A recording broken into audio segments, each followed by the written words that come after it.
प्रहलाद जी ने जब सहपाठियों को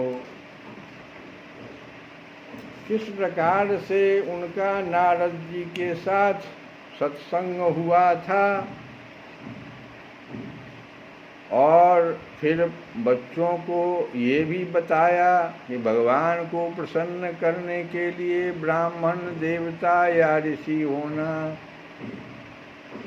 सदाचार और विविध ज्ञानों से संपन्न होना तथा दान, तप, यज्ञ, शारीरिक और मानसिक शौच और बड़े बड़े व्रतों का अनुष्ठान, ये सब पर्याप्त नहीं है। भगवान तो केवल निष्काम प्रेम भक्ति से समस्त प्राणियों को अपने समान ही समझकर सर्वत्र विराजमान, सर्वात्मा, सर्वशक्तिमान, सिर्फ निष्काम प्रेम भक्ति से भगवान प्रसन्न होते हैं। और ये सब तो विडंबना मात्र है। नारद जी कहते हैं कि प्रहलाद जी का प्रवचन सुनकर दैत्य बालकों ने उसी समय से निर्दोष होने के कारण उनकी बात पकड़ ली और उनकी बात को तो बच्चे थे ना, सब बच्चे थे, और गुरुजी की दूषित शिक्षा, जो उनके जो गुरु थे उनके द्वारा जो दूषित शिक्षा दी जा रही थी उनकी ओर उन्होंने ध्यान ही नहीं दिया। और जब गुरुजी लौट के आए और देखा कि उन सभी विद्यार्थियों की बुद्धि एकमात्र भगवान में स्थिर हो रही है, तब वे बहुत घबराए और तुरंत हिरण्यकश्यप के पास जाकर निवेदन किया। क्या कहा गुरुजी ने? हिरण्यकश्यप को कहा कि अपने पुत्र प्रहलाद की इस असह और अप्रिय अनीति को सुनकर, ये सारी बातें जब गुरुजी ने बता दिया हिरण्यकश्यप को, तो प्रहलाद की इस असह और अप्रिय अनीति को सुनकर क्रोध के मारे उसका शरीर थर थर कांपने लगा। अंत में उसने यही निश्चय किया कि प्रहलाद को अब अपने ही हाथ से मार डालना चाहिए। इससे पहले तो कई बार वो मारने की कोशिश किया, लेकिन अब कहता है कि अपने ही हाथ से मारेंगे। तो मन और इंद्रियों को बस में रखने वाले प्रहलाद जी बड़ी नम्रता से हाथ जोड़कर चुपचाप हिरण्यकश्यप के सामने खड़े थे और तिरस्कार के सर्वथा अयोग्य थे। परंतु हिरण्यकश्यप स्वभाव से ही क्रूर था।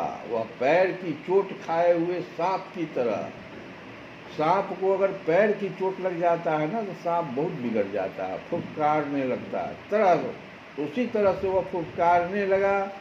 उसने उनकी ओर पाप भरी टेढ़ी नजर से देखा और कठोर वाणी से डांटते हुए कहा, रे मूर्ख, तू बड़ा उदंड हो गया है, स्वयं तो नीच है ही, अब हमारे कुल के और बालकों को भी छोड़ना चाहता है। तूने बड़ी ढिठाई से मेरी आज्ञा का उल्लंघन किया है। आज ही तुझे यमराज के घर भेजकर इसका फल चखाता हूँ। मैं तनिक सा क्रोध करता हूँ तो तीनों लोक और उनके लोकपाल कांप उठते हैं। फिर मूर्ख, तूने किसके बलबूते पर निडर की तरह मेरी आज्ञा के विरुद्ध काम किया है? इतना बोल के वह चुप हुआ और प्रहलाद जी से कुछ उत्तर सुनना चाहता था। तो प्रहलाद जी ने कहा कि दैत्यराज, ब्रह्मा से लेकर तिनके तक सब छोटे बड़े चर अचर जीवों को भगवान ने ही अपने बस में कर रखा है। न केवल मेरे और आपके बल्कि संसार के समस्त बलवानों के बल भी केवल वही हैं। वे ही महापराक्रमी सर्वशक्तिमान प्रभु काल हैं तथा समस्त प्राणियों के इंद्रिय बल, मनोबल, देह बल, धैर्य एवं इंद्रिय भी वही हैं। वही परमेश्वर अपनी शक्तियों के द्वारा इस विश्व की रचना, रक्षा और संहार करते हैं। वे ही तीनों गुणों के स्वामी हैं। आप अपना यह आसुर भाव छोड़ दीजिए और अपने मन को सबके प्रति समान बनाइए। इस संसार में अपने बस में न रहने वाले कुमार्गामी मन के अतिरिक्त और कोई शत्रु नहीं है। इस संसार में सबसे बड़ा शत्रु अपना मन ही तो है, जो हमेशा हमें कुमार्ग मार्ग में ले जाना चाहता है। मन में सबके प्रति समता का भाव लाना ही भगवान की सबसे बड़ी पूजा है। ये मन मन के बारे में तो कई बार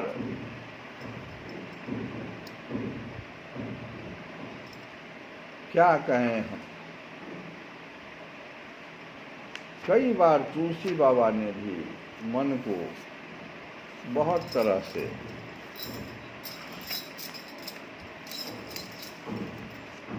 कुमार्गगामी कहा। इतना ही नहीं, बचने का भी उपाय कहने कहा।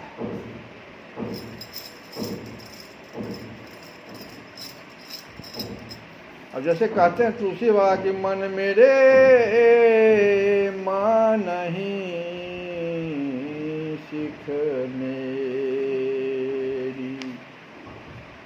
तुलसी बाबा कह रहे हैं कि मन मेरे मानहि सिख मेरी।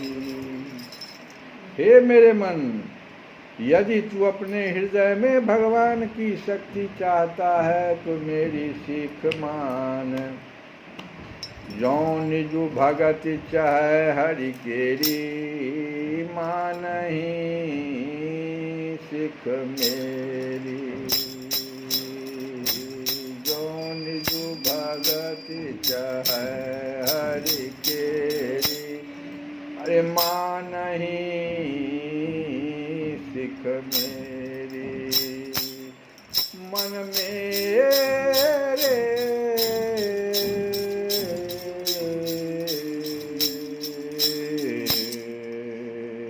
मानहि सिख मेरी।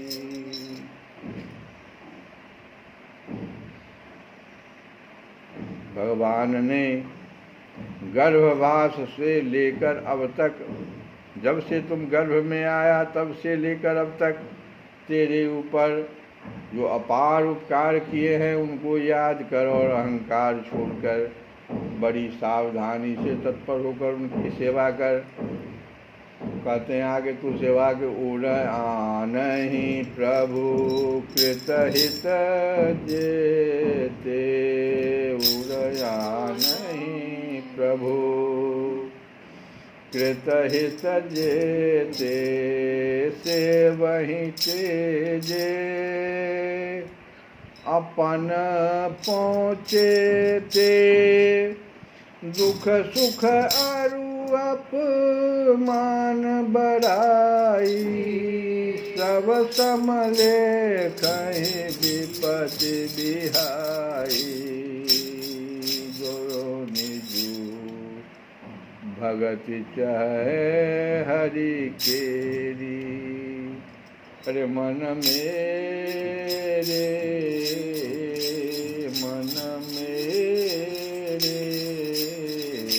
मानहि सिख मेरी। मानहि सिख मेरी। जो बात तुलसी बाबा यहाँ मन को समझा रहे हैं वही बात तो प्रहलाद जी दैत्यराज से कह रहे हैं कि आप अपना यह आसुर भाव छोड़ दीजिए, अपने मन को सबके प्रति समान बनाइए। इस संसार में अपने बस में न रहने वाले कुमार्गगामी मन के अतिरिक्त कोई दूसरा शत्रु नहीं है आपका।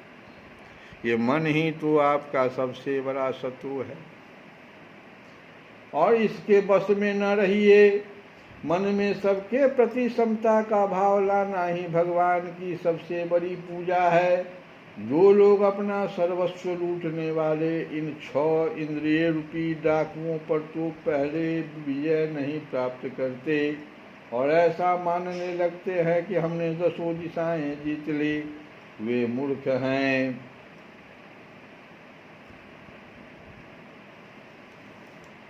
सुनु 60 काल ग्रसित यह देहि। सुनु 60 काल ग्रसित यह देहि। अजनित ही लागे विदुषहि केहि। बताइए, क्यों नहीं हम लोग समझते हैं? अरे दुष्ट, सुन सठ, इस शरीर को तो काल ने ग्रस ही रखा है, इसके लिए किसी को दोष मत दो। जनित ही लागी विदुषहि के ही, जनित ही लागी विदुषहि के ही। सुनु सठ काल ग्रसित यह देहि, जनित ही लागी विदुषहि के ही, जनित ही लागी विदुषहि के ही। अरे तुलसीदास बिनु असीमति आए, तुलसीदास कहता है कि ऐसी बुद्धि हुए बिना, तुलसीदास बिनु असीमति आए। अरे मिलहि न राम कपट लाए, रे माना मेरे, मानहि सीख मेरी। अब क्या कहें तुलसी बाबा, इससे ज्यादा क्या कहें? मानता ही नहीं, ये मन है तो वही तो कह रहे हैं प्रहलाद जी कि तो दसों दिशाएं तो जीत ली, वे मूर्ख हैं। हाँ, जिस ज्ञानी एवं जितेंद्रिय महात्मा ने समस्त प्राणियों के प्रति समता का भाव प्राप्त कर लिया, उसके अज्ञान से पैदा होने वाले काम क्रोध आदि शत्रु भी मर मिट जाते हैं। और फिर बाहर के शत्रु जो रहे ही कैसे। हिरण्यकश्यपु इस पर क्या कहता है सो सुनो। इतना तो सुनना था तो हिरण्यकश्यपु ने कहा कि रे मंद बुद्धि, पहला शब्द ही कह दिया, रे मंद बुद्धि, तेरे बहकने की भी अब हद हो गई। यह बात स्पष्ट है कि जब अब तू मरना चाहता है, क्योंकि जो मरना चाहते हैं वे ही ऐसी बेसिर पैर की बातें बका करते हैं। अभागे, तूने मेरे सिवा जो और किसी को जगत का स्वामी बतलाया है, सो देखूं तो तेरा वह जगदीश्वर कहाँ है? अच्छा, क्या कहा? वह सर्वत्र है, ये तुम बोलना चाहते। सुनो, तो इस खंभे में क्यों नहीं दिखता? बोल, जब तुम कह रहा है कि वह सर्वत्र है, तो फिर इस खंभे में क्यों नहीं दिखता?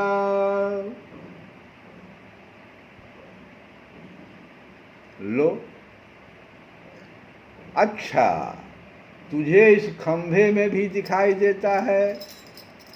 अरे तो क्यों तू इतनी डींग हाँक रहा है? मैं अभी अभी तेरा सिर धड़ से अलग किए देता हूँ, देखता हूँ तेरा वह सर्वस्व हरि, जिस पर तुझे इतना भरोसा है, तेरी कैसे रक्षा करता है। इस प्रकार वह अत्यंत बलवान महादैत्य, देखो क्या से क्या कर रहा है, क्या कहा जाए। वह जो है अपनी पूरी शक्ति लगा दिया उस छोटे से बच्चे को उस खंभे में बांधने में।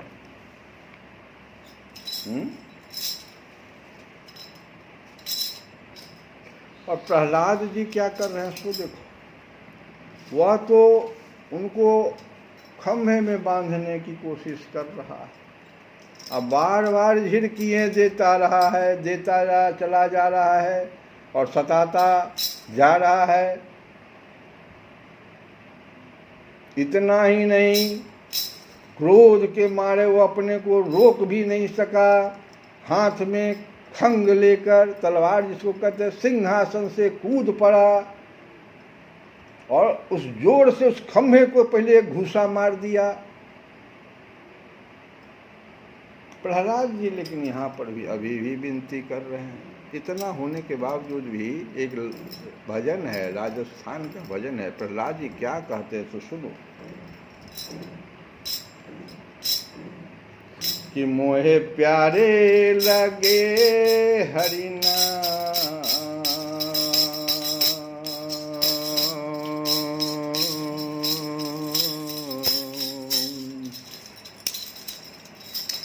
मोहे प्यारे लगे हरि नाम,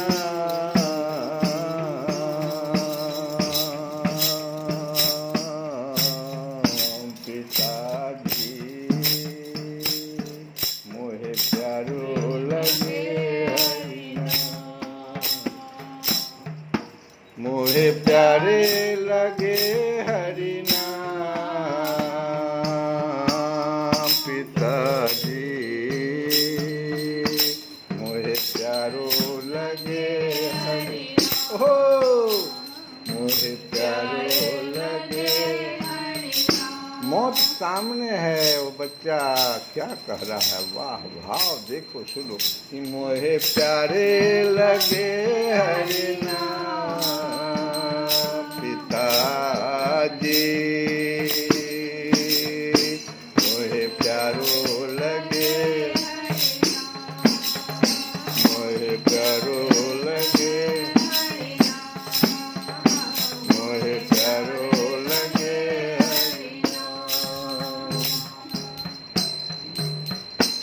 अरे मीठो लगे हरि नाम, पिताजी मोहे मीठो लगे, मोहे मीठो लगे हरि नाम, मोहे प्यारे लगे हरि नाम, मोहे प्यारो लगे।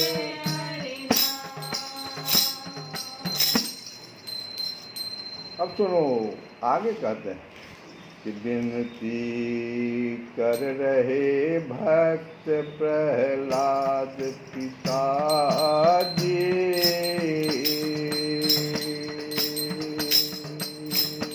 विनती कर रहे भक्त प्रहलाद पिताजी,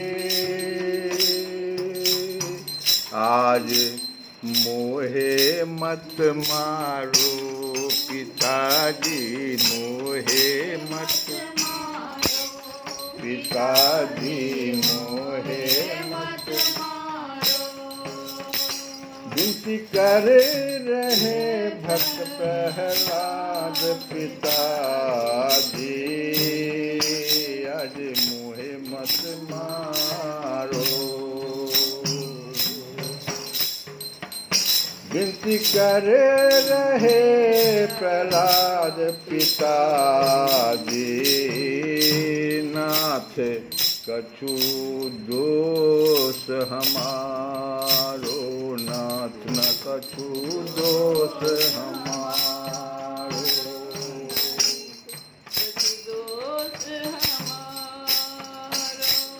मोहे राम नाम अति प्यारो, मोरे मोहे राम नाम अति प्यारो, मोहे राम नाम अति प्यारो। क्या बिगड़ पिता हम तुम्हारो, क्या बिगड़ पिता तुम्हारो। भगवान का नाम मुझे प्रिय है, इसमें आप क्यों काहे इतना जो है, आपका तो हम कुछ बिगाड़ नहीं रहे, वही तो कर रहे। मोहे राम नाम अति प्यारो, मोहे राम नाम अति प्यारो। क्या बिगड़े पिता तुम्हारो, क्या बिगड़े पिता तुम्हारो। उसको मार सके न कोई, उसको मार सके न कोई, हरि जाको है रखवारो, हरि जाको है रखवारो, हरि जाको है रखवारो। उसको मार सके न कोई, हरि जाको है रखवारो, हरि जाको है रखवारो। मैंने ज्ञान वही है पायो, मैंने ज्ञान वही है पायो, ज्ञान वही है पायो। गुरुवर ने जो है सिखायो, गुरुवर नारद जी ने तो यही सिखाया था, वही कह रहे हैं। मैंने ज्ञान वही है पायो, गुरुवर ने जो है सिखाया। मैंने भरे ज्ञान भंडार, पिताजी न कछु दोष हमारा, न कुछ दोष। मैंने भरे ज्ञान भंडार, पिताजी न कछु दोष हमारो, न कछु दोष हमारो, न कछु दोष हमारो। मोरे का मोहे प्यारो लगे हरि नाम, मोहे प्यारो लगे हरि नाम। पिताजी मत मत मारो, पिताजी मत मत मारो। आगे कहते हैं, सो देखो, तुम हरि नाम के कारण मोहे पर्वत से फिकवायो, पर्वत से फिकवायो। तुम हरि नाम के कारण मोहे पर्वत से फिकवायो।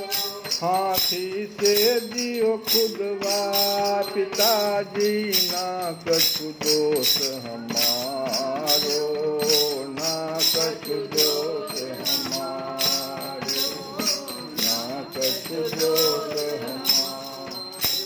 कभी जेलन में डलवायो, कभी जेलन में डलवायो।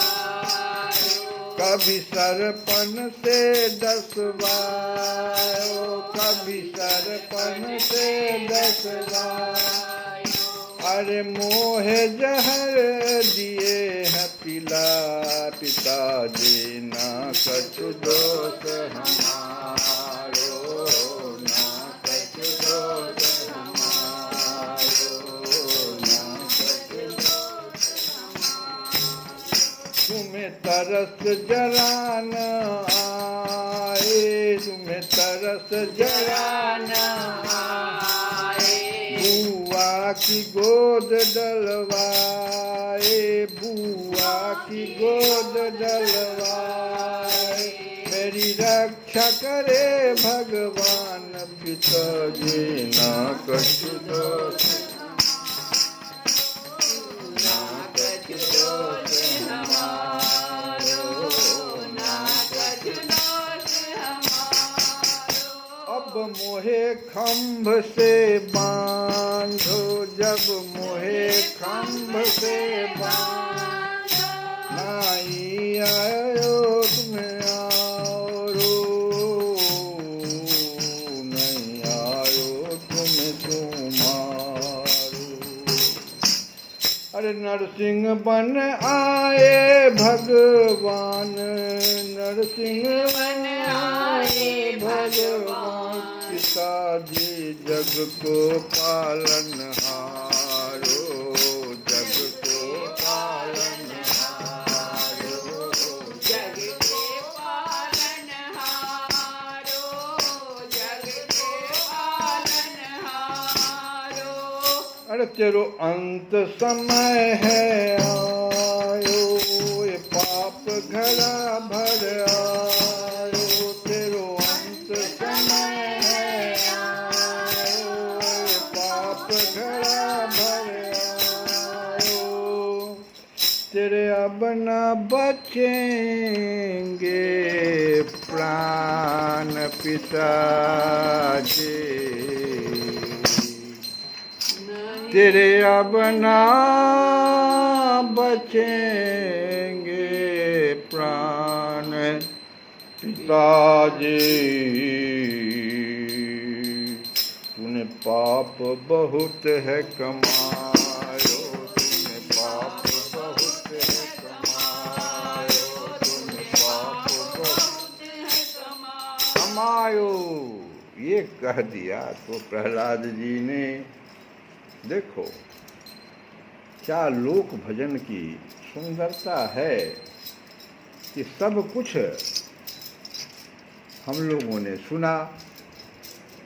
हाथ में खंग लेकर सिंहासन से कूद पड़ा और बड़े जोर से उस खम्भे को एक घूसा मारा। उसी समय उस खम्भे में एक बड़ा भयंकर शब्द हुआ।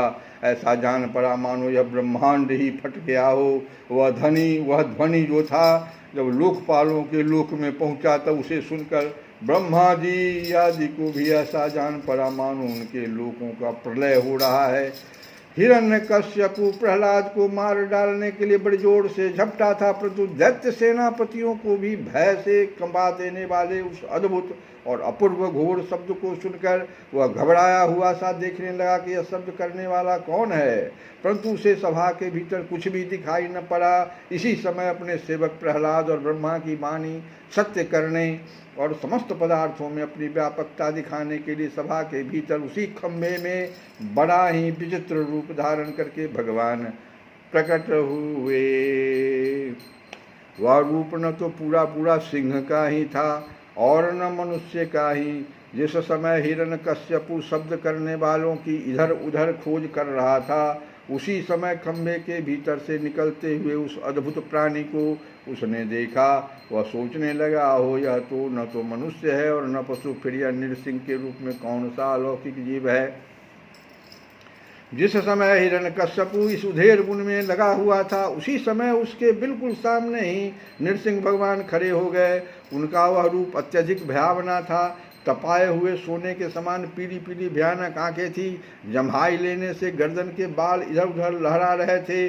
दाढ़ें बड़ी विकराल थी, तलवार की तरह लपलपाती हुई छुरे की धार के समान तीखी जीभ थी। टेढ़ी भौं से उनका मुख और भी दारुण हो रहा था। कान निश्चल एवं ऊपर की ओर उठे हुए थे। फूली हुई नासिका और खुला हुआ मुंह पहाड़ की गुफा के समान अद्भुत जान पड़ता था। फटे हुए जबड़ों से उसकी भयंकरता बहुत बढ़ गई थी। भगवान के स्वरूप का दर्शन हम लोग कर रहे हैं कथा के माध्यम से। विशाल शरीर स्वर्ग का स्पर्श कर रहा था। इतना बड़ा शरीर था जो स्वर्ग का स्पर्श कर रहा था। और गर्दन कुछ नाटी और मोटी थी, छाती चौड़ी और कमर बहुत पतली थी। चंद्रमा की किरणों के समान सफेद रोए सारे शरीर पर चमक रहे थे। चारों ओर सैकड़ों भुजाएं फैली हुई थी, जिनके बड़े बड़े नख आयुध का काम देते थे। उनके पास फटकने तक का साहस किसी को न होता था। चक्र आदि अपने निज आयुध तथा वज्र आदि अन्य श्रेष्ठ शस्त्रों के द्वारा उन्होंने सारे दत्तदानवों को भगा दिया। हिरण्यकश्यपु सोचने लगा, हो न हो महामायावी विष्णु ने ही मुझे मार डालने के लिए ढंग रचा है, परंतु इसकी इन चालों से हो ही क्या सकता है। इस प्रकार कहता और सिंहनाद करता हुआ दत्तराज हिरण्यकश्यपु हाथ में गदा लेकर नृसिंह भगवान पर टूट पड़ा, परंतु जैसे पतिंगा आग में गिरकर अदृश्य हो जाता, वैसे ही वह दत्त भगवान के तेज के भीतर जाकर लापता हो गया। समस्त शक्ति और तेज के आश्रय भगवान के संबंध में ऐसी घटना कोई आश्चर्य की बात नहीं है, क्योंकि सृष्टि के प्रारंभ में उन्होंने अपने तेज से प्रलय के निमित्त भूत तमोगुनी रूपी घोर अंधकार को पी लिया था। तदंतर वह दैत्य बड़े क्रोध से लपका और अपनी गदा को बड़े जोर से घुमाकर उसने नृसिंह भगवान पर प्रहार किया। प्रहार करते समय ही जैसे गरुड़ सांप को पकड़ लेते, वैसे ही भगवान ने गदा सहित उस दैत्य को पकड़ लिया। वे जब उसके साथ खिलवाड़ करने लगे तो वह दैत्य उनके हाथ से वैसे ही निकल गया जैसे क्रीड़ा करते हुए गरुड़ के चंगुल से सांप छूट जाए। युधिष्ठिर उस समय सब के सब लोकपाल बादलों में छिपकर इस युद्ध को देख रहे थे। उनका स्वर्ग तो हिरण्यकश्यपु ने पहले ही छीन लिया था। जब उन्होंने देखा कि वह भगवान के हाथ से छूट गया तब वे और भी डर गए। हिरण्यकश्यपु ने भी यही समझा कि नृसिंह ने मेरे बलबीर से डरकर ही मुझे अपने हाथ से छोड़ दिया है। इस विचार से उसकी थकान जाती रही और वह युद्ध के लिए ढाल तलवार लेकर फिर उनकी ओर दौड़ पड़ा।